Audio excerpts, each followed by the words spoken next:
ॐ मायातु वरदे देवी त्र्यक्षरे ब्रह्मवादिनी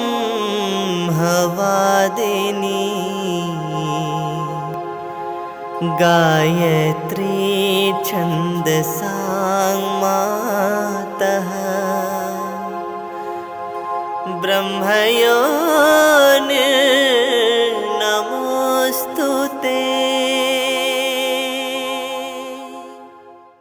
गायत्री महामंत्र, जिसको के भारतीय धर्म और संस्कृति का प्राण कहना चाहिए। कितना बड़ा मंत्र! पुराने समय में हम इसकी महत्ता जानते थे और समझते थे। तब ये हथियार, ये हमारा भंडार दोनों ऐसे थे कि जिसको पाकर के हम जगत गुरु बने, चक्रवर्ती शासक बने, स्वर्ण संपदाओं के स्वामी बने। ये एक ही हथियार हमारे पास ऐसा था कि जिससे हमने अपनी सारी संकटों और मुसीबतों और विपत्तियों को दूर कर लिया। न केवल संकटों को दूर कर लिया, बल्कि संपदा बढ़ाने में और अपना वैभव और गौरव बढ़ाने में भी सफलता पाई।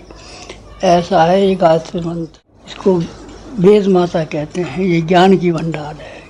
ज्ञान जो जिसको कि आदमी को आध्यात्मिक ज्ञान कहना चाहिए, वो इसी भंडार में भरा हुआ है। कालिदास विद्वान तो हुए, पर ज्ञान के धनी नहीं थे।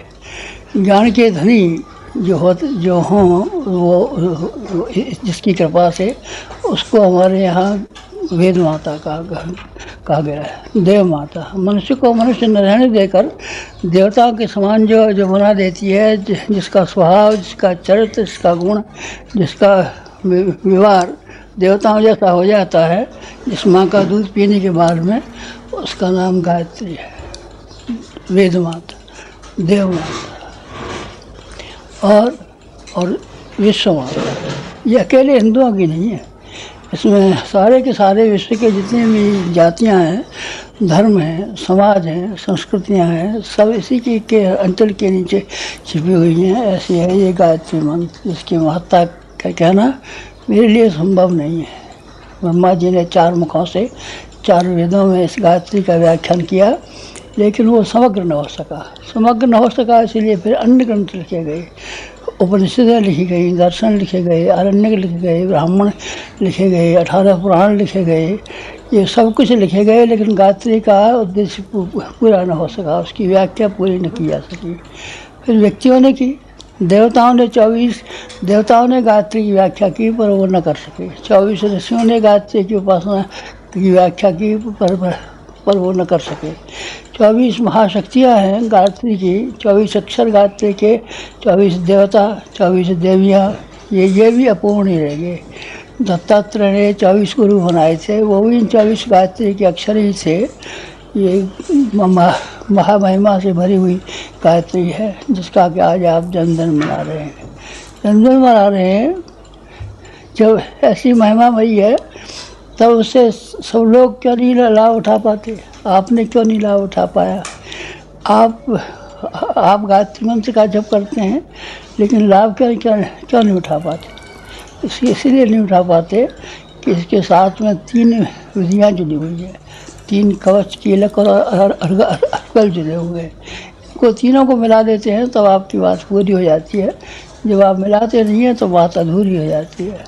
क्या 3 बातें? उपासना 1, साधना 2, आराधना 3। उपासना किसे कहते हैं? उपासना उसे कहते हैं जिसमें कि भगवान के प्रति कि आदमी अपने आप को समर्पण करता है, समीप बैठता है।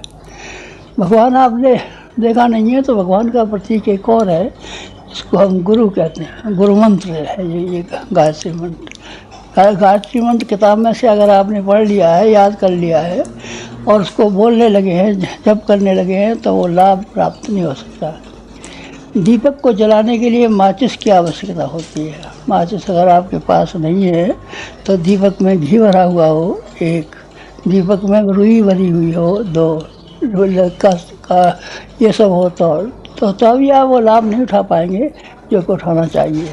माचिस से या कहीं से भी, मोमबत्ती से, आग से उस दीपक को प्रज्वलित करना पड़ेगा। ये आग क्या है? ये गुरु मंत्र गायत्री है। ऐसा गुरु होना चाहिए जो कि अपने समान बना ले। बड़े से बड़े काम उन्होंने हमें सौंपे और उन बड़े से बड़े कामों को पूरा करके हमने दिखा दिया।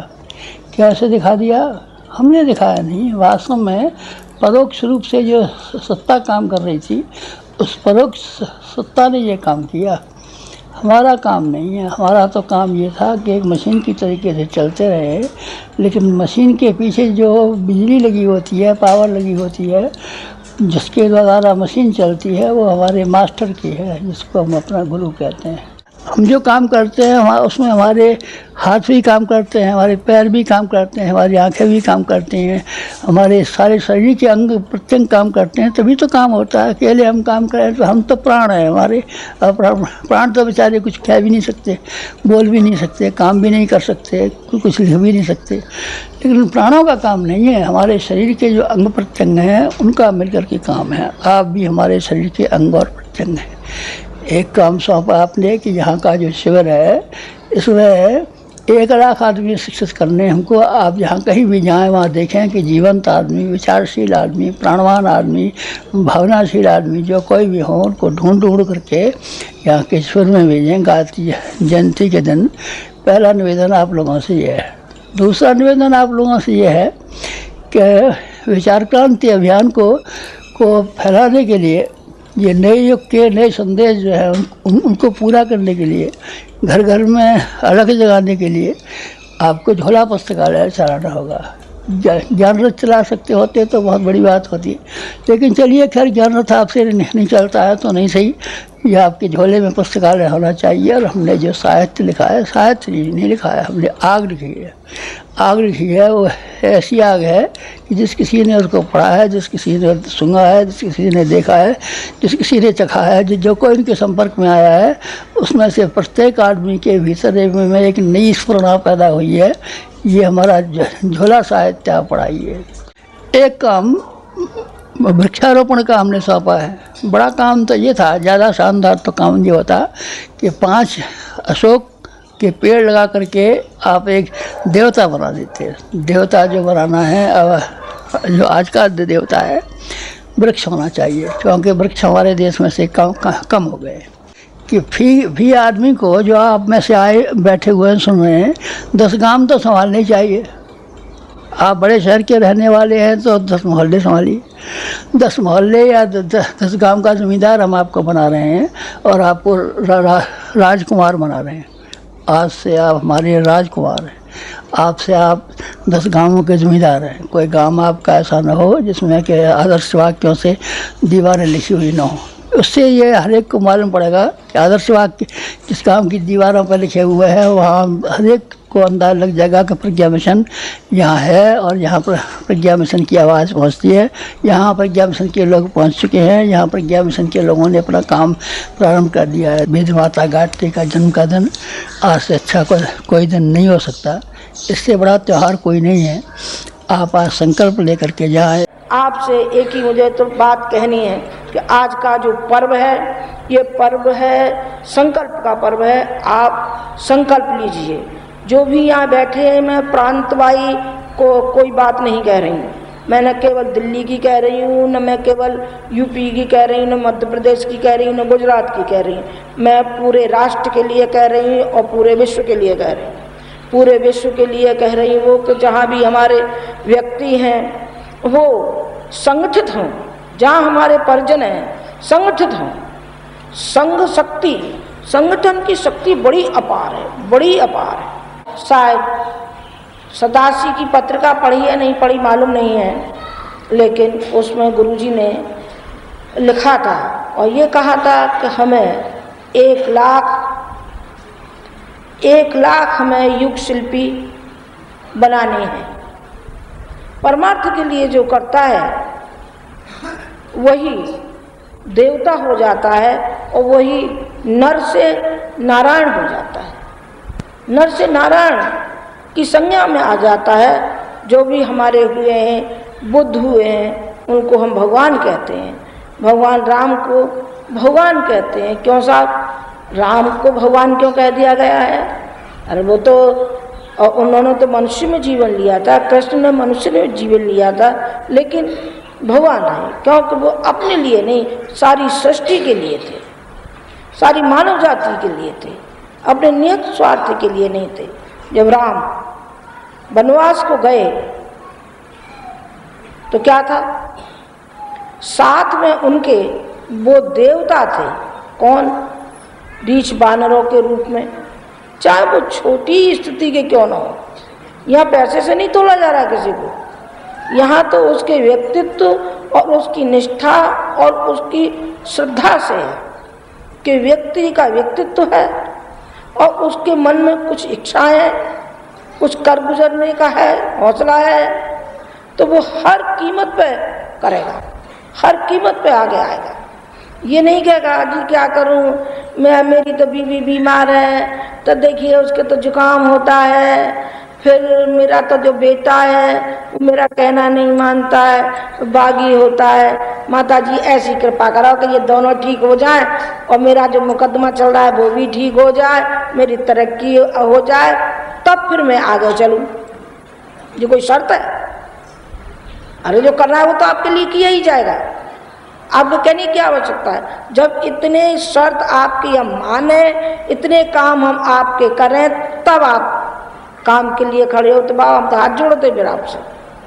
हमें ऐसे नहीं चाहिए, हमको चाहिए प्रखरता वाले, हिम्मत वाले और साहस वाले। जिस तरीके से अंगद ने और लंका में पांव गढ़ाया था, लगाओ हो किसी में हिम्मत, देखो कौन हिलाता है, रावण तक नहीं हिला पाया था। जब तक ऐसा व्यक्तित्व नहीं बनेगा तब तक कोई चीज हासिल नहीं होगी बेटे। फिर तो जैसे अन्य, अभी इतनी भीड़ बैठी थी, 500-700 होंगे, दीक्षा में बैठे थे, पर क्या इन्होंने अंतरंग में उतारा होगा कि नहीं उतारा वो पता नहीं, उतारा भी है कि नहीं उतारा है, या उतारा है तो आज के लिए उतारा है कि जीवन पर्यंत के लिए उतारा है। गुरु जी ने जीवन पर्यंत के लिए अपने गुरु को अपने हृदय में उतारा था। गायत्री माता को अपने हृदय में सारी जिंदगी इन्होंने लगाए रखा, उसकी गोदी में खेलते रहे, उससे चिपके रहे, और चिपके ही नहीं रहे, एक तो स्वयं ही चिपकना होता है कि हमारे स्वर्ग मुक्ति जो कुछ हो तो हमारी हो और किसी का नहीं हो। एक गुफा में बैठा वहीं माला सटकते रहो, बस हमारी मुक्ति हो जाए और चाहे जहन्नम में जाए। पर उन्होंने जो उनकी युधिष्ठिर की तरीके से उन्होंने ये कहा कि जब तक एक भी नरक में है तब तक स्वर्ग में क्यों जाना। उन्होंने नहीं, नरक में ही रहना, नरक में ही स्वर्ग को स्थापित करना है, हमको स्वर्ग स्थापित करना है, इसी धरती पर स्वर्ग स्थापित करना है, और जहाँ हम रहते हैं वहाँ हम स्वर्ग में ही रहते हैं। गुरु जी ने हमेशा कहा जहाँ कहीं भी हम रहेंगे, घिया मंडी रहे वहाँ भी स्वर्ग में रहे, गांव में रहे वहाँ भी स्वर्ग में रहे, और शांति कुंज आ गए यहाँ भी स्वर्ग में रहे, और जहाँ कहीं वो जाते वहीं स्वर्ग ही स्वर्ग, स्वर्ग ही स्वर्ग। क्यों? इसलिए स्वर्ग कि वो स्वर्ग से भरपूर थे। उनका जो नेचर था, जो सोचने का ढंग था, जो चिंतन था, उनका सर्वव्यापी चिंतन था, उनका सर्वव्यापी चिंतन था किस तरीके से इस आग में से इनको निकाला जाना चाहिए, और आग में से निकाल के फिर इनको ये भी सिखाना चाहिए कि आग पर छलांग लेकर के कैसे जाता है व्यक्ति। छलांग लगाओ, हिम्मत करो, हिम्मत करो, हिम्मत करो। और जिस तरीके से सर्कस में सिखाते हैं वो उस तरीके से उन्होंने सर्कसबाजी तो नहीं सिखाई, कलाबाजी तो नहीं सिखाई, लेकिन उन्होंने एक सिद्धांत सिखाया, उन्होंने भावनाएं सिखाई, उन्होंने आस्थाएं सिखाई, उन्होंने निष्ठा सिखाई। उससे व्यक्ति कहाँ से कहाँ पहुँचते हुए चले गए। जरा जरा से बच्चे जब आए थे क्या लेकर के आए थे, कुछ नहीं, बन गए तो जाने क्या क्या बनते हुए चले गए, जाने क्या क्या बनते हुए चले गए। आप भी जाने क्या क्या बनते हुए चले जा रहे हैं। जिस तरीके से हम अपना परिवार, हमको अपना परिवार प्यारा लगता है, इसी तरीके से ये परिवार है पूरा। जो भी कार्य करना है वो अपनी शाखा से, शक्तिपीठ से, जहाँ से आप जुड़े हैं, सब जुड़े हैं, उनकी सबकी सलाह लेकर के आप चलिए आगे। सीख काम नहीं करती है, झाड़ू काम करती है। अकेला तो कभी कोई काम तुम में हिम्मत नहीं है किसी में भी अकेला कर लो। अकेला तो गुरुजी ने किया है सारा कार्य, जो भी संगठन से लेके और पत्र व्यवहार से लेकर के इमारतें बनाने तक कितना सारे में उन्होंने वो कर एक व्यक्तित्व पैदा हुआ है। सब व्यक्तित्व ऐसे पैदा नहीं होते जो अकेला कोई कर लेगा। सो भी वो भी अकेले, चिंतन उनका अकेला रहता था, लेकिन हाथ पांव तो सब रहते थे। हाथ पांव तो आप लोग हैं, आप लोगों को आगे बढ़ाते हैं, आप लोगों को ज्ञान देते हैं, आपको मार्गदर्शन देते हैं, ताकि आपको मार्ग स्वच्छ और पवित्र मिलता हुआ चला जाए। आप नहीं कर सकते कोई अच्छा काम, क्यों नहीं कर सकते हैं? आप समय नहीं दे सकते? बिल्कुल दे सकते हैं। समय दे सकते हैं, अंशदान दे सकते हैं। नहीं साहब हम तो कोई खाते पीते नहीं बेटे, ये खाते पीते गरीब का सवाल नहीं है, यह सवाल उसकी आस्थाओं का है कि जब गृहिणियाँ घर में पकाती हैं और पका करके खिलाने से पूर्व वो गौग्रास निकालती हैं, अग्निहोत्र करती हैं। जिनके यहाँ गैस भी है वो भी कहीं न कहीं से कोयला लाएंगी और जलाएंगी, उस पर अग्निहोत्र करेंगी। इसका क्या मतलब है? इसका मतलब है हम त्यागते हैं, होमते हैं, देते हैं। भगवान तुझे खिला करके तभी तो हम खाएंगे। तो जो विश्व मानव के रूप में जो भगवान है, इसको खिला करके ही तो हम खाएंगे, इसे कुछ दे करके ही तो हम चलेंगे। पैसा नहीं है तो ज्ञान तो है हमारा, भावनाएं तो हैं, प्यार तो है। प्यार से तो अच्छे अच्छे शेर भी काबू में आ जाते हैं। एक तो डंडे से आते हैं, दूसरे प्यार से आते हैं। नहीं, डंडा तो हमने किसी को सिखाया नहीं है, हमने एक ही सिखाया उनको, प्यार और मोहब्बत से और त्याग से, तपस्या त्याग से। तो जाने व्यक्ति जाने कहाँ से कहाँ पहुँचता है। जो अवांछनीयता फैली हुई है इनके प्रति यदि आपके मन में रोष ना आया, आप उठे नहीं, आप संगठित नहीं रहे, आप बिखर गए, तो फिर काम कैसे करेंगे?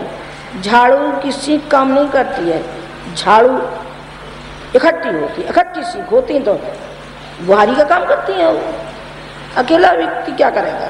अकेला नहीं, जहाँ तहाँ से आप लोग आए हैं तो आप संगठित रहिए। संगठित होंगे तब, और जिधर को चले जाएंगे, निकलते हैं यहाँ बाजार में तो अरे शांति कुंज वाले आ गए, तो शांति कुंज के हैं, यहाँ दिखे तो एक मुक्का दिखा देगा, सब जान निकल जाएगी कि नहीं निकल जाएगी? निकल जाएगी बिल्कुल। अब वो अकेला दब्बू दुबकता चिपकता है जिधर। चल, सिंह का बच्चा सिंह होता है, सिंह का बच्चा कभी बकरी का बच्चा नहीं हो सकता। आप संत की औलाद हैं, संत के आप बच्चे हैं, संत की आप संतान हैं, तो फिर आप में वो गीदड़पन क्यों होना चाहिए? आप में वो बकरीपन क्यों होना चाहिए? मैं नहीं साहब, मैं का तो गला करता है, मैं बकरी करती है और व्यक्ति नहीं करता। जो व्यक्ति करेगा तो बकरी की श्रेणी में आवेगा, तो उसका भी वही हाल होगा जो बकरी का होता है। वो अछूत की तरीके से फेंक दिया जाएगा, अछूत की तरीके से फेंक दिया जाता है। यहाँ तो संगठित है, यहाँ ये संगठन है। मोहल्ले में बट जाइए। चलिए, आप ज़्यादा दूरी पर नहीं जा सकते हैं तो मोहल्लेवार तो आप जा सकते हैं, आप थोड़ी दूर और भी तो जा सकते हैं। 2 दिन होते हैं, रविवार और शनिवार की छुट्टियां होती हैं, 2 छुट्टियों को आप लोक मंगल में तो लगा सकते हैं। नहीं साहब, आलसी और प्रमादी की तरीके से, मगरमच्छ की तरीके से पड़े रहेंगे घर में। क्यों घर में पड़े रहेंगे? तो मैं लड़कियों से इन्हें धक्का दे के घर से निकालो, किसी भी निकालो। इनमें साहस नहीं है तो तुम साहस जुटाओ। बेटे, हम दोनों एक दूसरे से यही कहते रहते थे। गुरुजी कई बार ये कहा करते थे कि तुम जीवन में नहीं आई होती तो शायद मैं इतना आगे ना बढ़ा होता। और मैं ये कहती थी, नहीं साहब, आप गलत कहते हैं, आपने मुझको बढ़ाया है, आपने मुझको बढ़ाया है, मैंने आपको नहीं बढ़ाया। हमारी दोनों की जद्दोजहद इसी बात पर होती। आप में चाहे थोड़ी सी शक्ति क्यों नहीं है, आप छोटी औकात के ही क्यों नहीं है, हमें छोटे बड़े से कुछ लेना देना नहीं है। चाहे आपकी गिलहरी जैसी हिम्मती क्यों नहीं है, और गिलहरी जैसी चाली चलिए, गिलहरी ने ये कहा था, जब गिलहरी से पूछा गया, ये गिलहरी तू ये क्या कर रही है? हम जैसे नल और नील जो है वो हम बना सकते हैं, तू कैसे क्या कर रही है? उन्होंने कहा मुबारक है आपके लिए, पर मैं तो जो मेरी हिम्मत है मैं वो ही करूँगी। और बालू को लपेट ले जाती थी और समुद्र में छोड़ देती थी। बालू को लपेट लेगी फिर छोड़े। उन्होंने कहा कि तू पुल बांध लेगी? उन्होंने कहा बांध लूँगी कि नहीं बांध लूँगी, पर मेरा मन जरूर है, भीतर से मन ये कह रहा है कि पुल बनेगा, जरूर बनेगा, जरूर बनेगा। छोटी छोटी शक्तियाँ ही क्यों न हो, जब इकट्ठी होकर के लग जाती हैं तो क्या से क्या गजब का कार्य होता हुआ चला जाता है। जब तक व्यक्ति के अंदर आस्था पैदा नहीं होती तब तक वो मशीन का काम तो कर सकता है, लगा दो उसको, लग जाएगा मशीन की तरीके से, लेकिन भीतर की जो श्रद्धा है वो तो तुम्हारी धुल गई, मशीन रह गई, मशीन नहीं चाहिए। उपासना जो हमने साधना सत्रों के लिए कहा है, जो घर घर जा कर के आप उपासना सबके हाथ में थमाओ माला। उन्होंने कहा नहीं साहब माला नहीं जानते तो ओम भूर्भुवस्सुः कहो, सिखाओ उनको, बिना पढ़ों को सिखाओ, पढ़े लिखों को सिखाओ, बच्चों को सिखाओ, ताकि इनके संस्कार बने। संस्कार विहीन जो समाज है तो उसकी तो दुर्गति ही होने वाली है, दुर्गति होगी। अभी क्या हुई है, अभी तो होगी बहुत ज्यादा। संस्कारों को पैदा करिए, क्योंकि आपको संस्कार दिए गए हैं। जो आपको संस्कार दिए गए तो फिर आप संस्कारों का इस्तेमाल क्यों नहीं करते? नहीं साहब हम स्वयं बन जाएंगे पर और किसी को नहीं बनने देंगे। नहीं तो अगले जन्म में तो जाने क्या बनोगे। मैं आप ज़्यादा वैसी बात नहीं कहती कि बनना है, आपको करना है तो संस्कार अपने पैदा करिए, संस्कार दूसरों के पैदा करिए। खुद आप परिष्कृत हुजिए और दूसरों को परिष्कृत करिए। दोनों ही काम करिए, एक ही काम नहीं है। झाड़ू लगाना ही नहीं है कि झाड़ू लगा के चले, कूड़ा करकट सब साफ करना है, वो भी साफ करना है और साथ साथ में धुलाई भी करनी है, उसकी सफाई भी करनी, तभी तो चमक आएगी उसमें। चमकदार आपका व्यक्तित्व होना चाहिए, शानदार आपका व्यक्तित्व होना चाहिए, तभी हमको ये संतोष हमको मिलेगा कि हम पीछे अपने बच्चों को छोड़े जा रहे हैं तो हमारे बच्चे बड़े शानदार हैं, बड़े शानदार है। चाहे लड़के हों चाहे लड़कियां। एक लड़की तो इनमें ऐसी बैठी है, मैं नाम तो नहीं लूँगी, बड़ी वजनदार है भाई, वो जाने कहाँ पहुँच जाती है, वो सब में घुस पड़ती है, सब में घुस पड़ती है। मैं उसकी हिम्मत को दाद देती हूँ। बेचारी अपना घर गृहस्थी भी संभालती है, बच्चे कच्चे भी संभालती है, नाती पोतों को भी संभालती है और तब भी बड़ी दबंग है, वो दबंग है। मैं कहती बेटी जो आशीर्वाद हो तो तेरे लिए, अगर तेरे अंदर वो क्षमता है और उस क्षमता का तू कर रही हो उपयोग कर रही है तो उपयोग कर रहे हैं, उनको आशीर्वाद बरसेगा उनके ऊपर। जो उपयोग ही नहीं कर रहे हैं उनके ऊपर तो आशीर्वाद लौट के आ जाएगा। दे भी दो तब भी वो लौट के आ जाएगा। किवाड़ खुली हैं और प्रकाश आ रहा है तो प्रकाश आपके ऊपर छा जाएगा। और जो आपने करनी है बंद खिड़की तो प्रकाश क्या करेगा? वो प्रकाश तो लौट जाएगा। खिड़की बंद है, खिड़की बंद है तो आपके हृदय की खिड़कियां बंद नहीं होनी चाहिए बल्कि खुली रहनी चाहिए, ताकि हर समय आपके ऊपर प्रकाश पड़ता हुआ चला जाए। और उस प्रकाश को लेकर के आप सर्वत्र जहां अंधेरा छाया हुआ है उस अंधेरे को मिटाने के लिए हमको घर घर प्रकाश फैलाना पड़ेगा, घर घर प्रकाश फैलाना पड़ेगा। क्यों जी? तो क्या करें, प्रकाश कैसे फैलाएं? और सूरज तो हमारे हाथ में नहीं है, तो सूरज को ले जाए और दीपक को ले जाएं और तब भी लोग कहेंगे कि अरे बड़े मूर्ख हैं, कैसे इनके घर में प्रकाश कैसे फैलाएं? बेटे वो प्रकाश नहीं, उस प्रकाश के लिए कहा जा रहा है जो प्रकाश ज्ञान से दिया जाता है। उनको ज्ञान दीजिए ना, उनको हिम्मत दीजिए, उनको हौसला दीजिए। मुझे तो एक ही बात की आवश्यकता है, कहीं मेरे बच्चे बौने न रह जाए, बौने नहीं रह जाए। ऐसा न हो कि मैं चली जाऊं और मेरे बच्चे बौने रह जाए। बौने मत रहना बेटा, बौने मत रहना। हम तो दोनों छाए रहेंगे आप सब पर।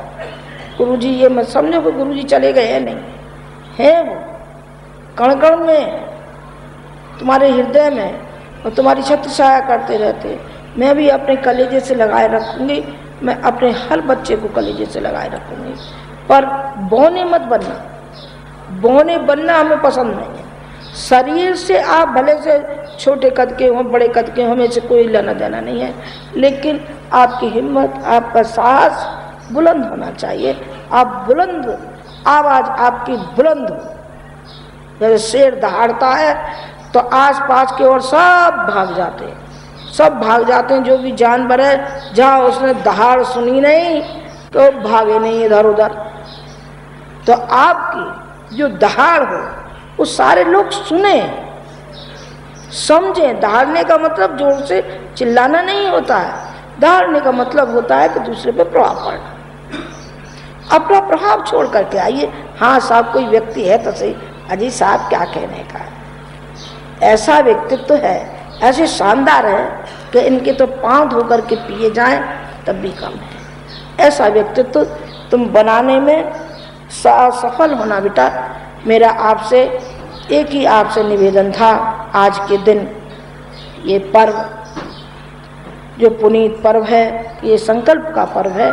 आप अपने मन में संकल्प लीजिए कि आगे के लिए हमको जो कार्य आपके जुम्मे सौंपे हैं, जो लड़कों ने बताए हैं, उन कामों में क्या क्या आप सहयोग कर सकते हैं। आप आगे की पंक्ति में आना, आज यही मुझे कहना था। आप संकल्प लेकर के आप जाना, मन ही मन संकल्प कर लेना। हमें कहना ही क्या है, तुम सब समझदार हो बेटे, समझदार हो। हमें आगे बहुत आपसे उम्मीद है, इतनी उम्मीद है, इतनी उम्मीद है। आपको तो उम्मीद है कि हमारे कष्ट कठिनाइयों का निवारण कीजिए, लेकिन हमको भी उम्मीद है आपसे कि हमारा बेटा भी कहलाता है, हमारा शिष्य भी कहलाता है और 2 कदम आगे भी नहीं बढ़ता है। अरे बारे शिष्य ऐसे होते, शिष्य बड़ा वजनदार होता है। शिष्य का तो कहना ही क्या। आप समर्पण भावी बनना, अपने मोह में और लोभ में आप जंजीर में जकड़ना मत। अब आप शांति कुंज वीडियो यूट्यूब चैनल देखें कभी भी कहीं भी। डाउनलोड करें शांति कुंज वीडियो मोबाइल ऐप, उपलब्ध है गूगल प्ले स्टोर एवं एप्पल स्टोर पर भी। हमारे YouTube चैनल शांति कुंज वीडियो गायत्री परिवार को सब्सक्राइब करें एवं बेल आइकन जरूर दबाएं ताकि गायत्री परिवार की विभिन्न गतिविधियों की जानकारी आपको मिलती रहे।